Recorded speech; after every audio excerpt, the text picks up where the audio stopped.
Всем привет, с вами технологии ремонта КПП. Сегодня на обслуживании у нас автомобиль Toyota RAV4. Будем менять масло в вариаторе К111, масло в двигателе, фильтр салона и фильтр воздушный.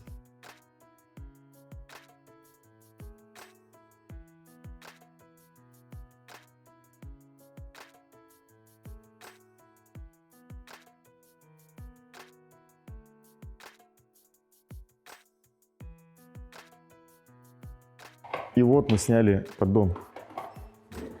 Сейчас мы что-то интересное, наверное, увидим.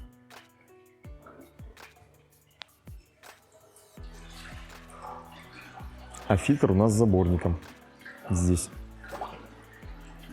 Все, пойдем на стол смотреть, что там.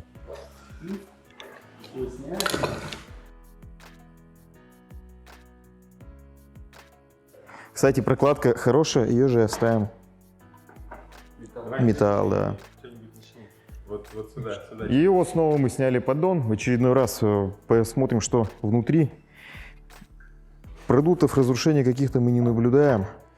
Небольшая фрикционная пыль на магнитах. Это нормально. Ничего критичного нет. Ограничимся заменой масла и заменой фильтра.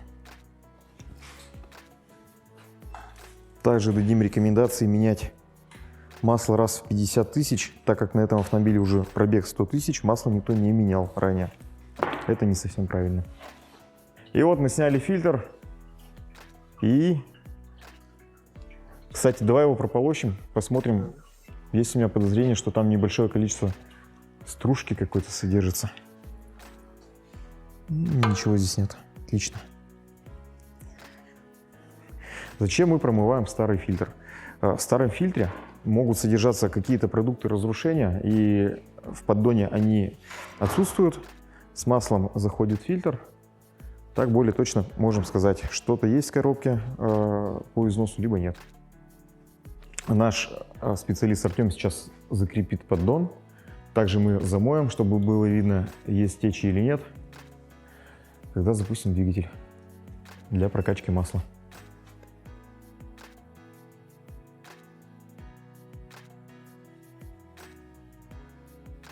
Время замены масла мы можем на ранней стадии выявить чрезмерный износ путем снятия поддона и предотвратить какие-то более крупные разрушения, выполнив ремонт на раннем этапе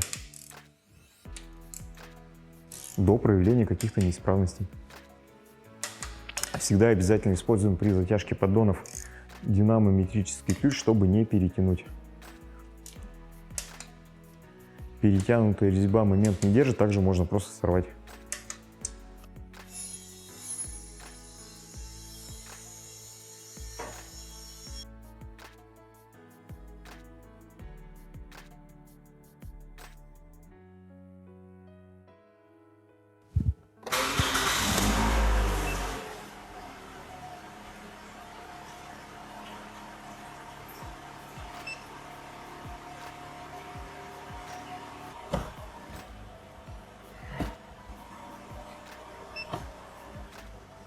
Происходит процесс составления уровня.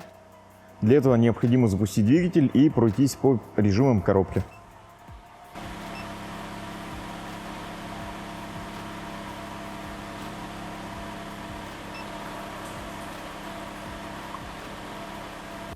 Все следы масла после процедуры замены мы обязательно замываем, чтобы было понимание, есть течь масла, либо нет течи масла после замены масла. Замены масла в вариаторе мы закончили. В данный момент Артему осталось заменить масло в двигателе. Как мы видим, масло сливается достаточно темного цвета, поэтому рекомендую масло менять чаще, нежели написано в книге.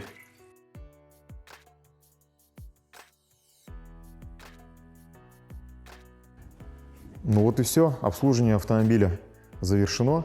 Используйте всегда качественные материалы, не экономьте на обслуживании. Мы находимся по адресу город Ижевск, Ленина, 101Г, технологии ремонта КПП.